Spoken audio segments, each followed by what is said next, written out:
Salut, comment tu vas? La personne dont je t'ai parlé aujourd'hui, tu penses les connaître, mais tu ne les connais pas si bien que ça. Non.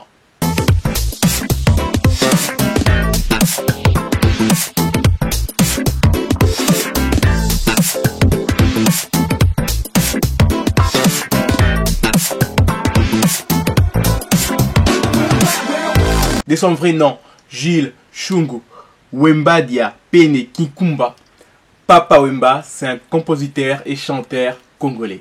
Un des musiciens africains les plus populaires depuis plusieurs années.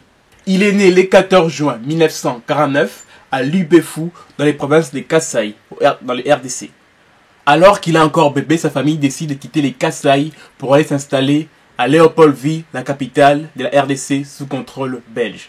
Son père est chasseur et sa mère, elle est pleureuse professionnelle. Je t'explique. Dans certaines régions d'Afrique, on peut avoir recours aux pleureurs ou pleureuses professionnelles pour montrer l'importance qu'avaient les défunts. Les pleureurs et pleureuses ne faisaient pas que pleurer, ils chantaient et dansaient aussi.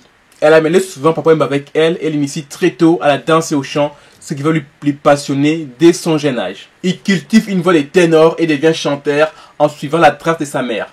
Mais son père lui dit non. Non. Lui, il le voit plutôt devenir journaliste ou avocat. En 1960, il fréquente l'école des Piégés à Kinshasa et après les cours, il chante dans un choral religieux, comme quoi il avait cette flamme en lui de chanter. Il avait bien raison. En 1966, son père disparaît.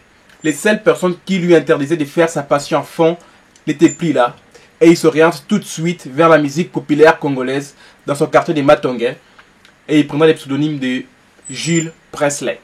Ha. En décembre 1969, avec Nyoka Josar, Evoloko Mavuela Simo et d'autres de ses compagnons, il participe à la naissance du groupe Zaïko Langa Langa.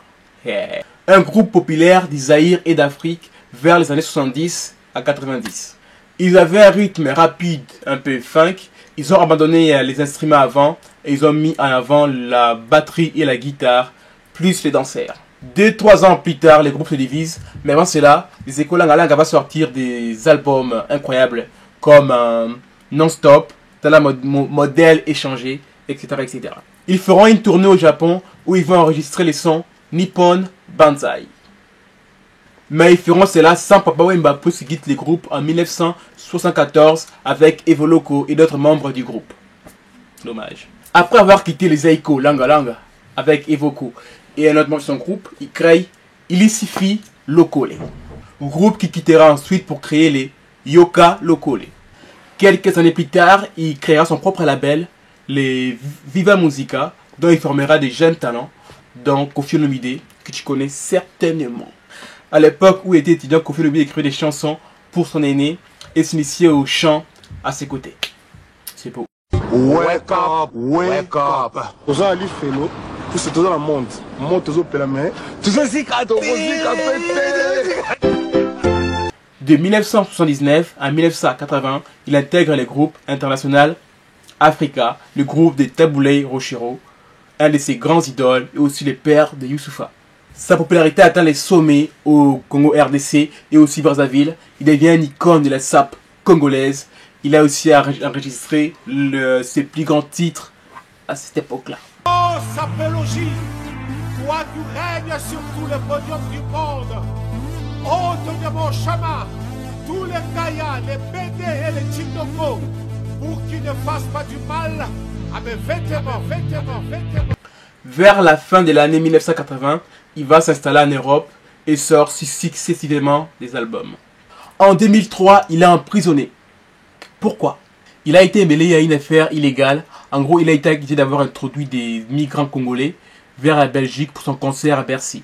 Et 200 personnes prétendaient faire partie de son groupe pour avoir les visas. Waouh.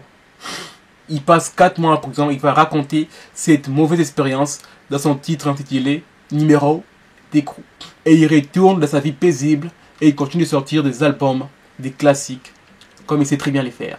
Et le 24 avril 2016, il est invité à la Côte d'Ivoire pour un festival. Et c'est en plein concert qu'il va rendre l'âme. Papa Wemba, c'était pas seulement un chanteur, c'était aussi un acteur. Il a tourné dans les films La vie est belle, Un excellent film que je te conseille d'aller voir si tu l'as pas encore vu. Ou d'aller les revoir si tu l'as déjà vu. C'était aussi un pionnier de la SAP congolaise.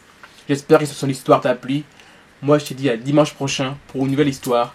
N'oublie pas de t'abonner, liker, activer la cloche, tu sais très bien. Salut.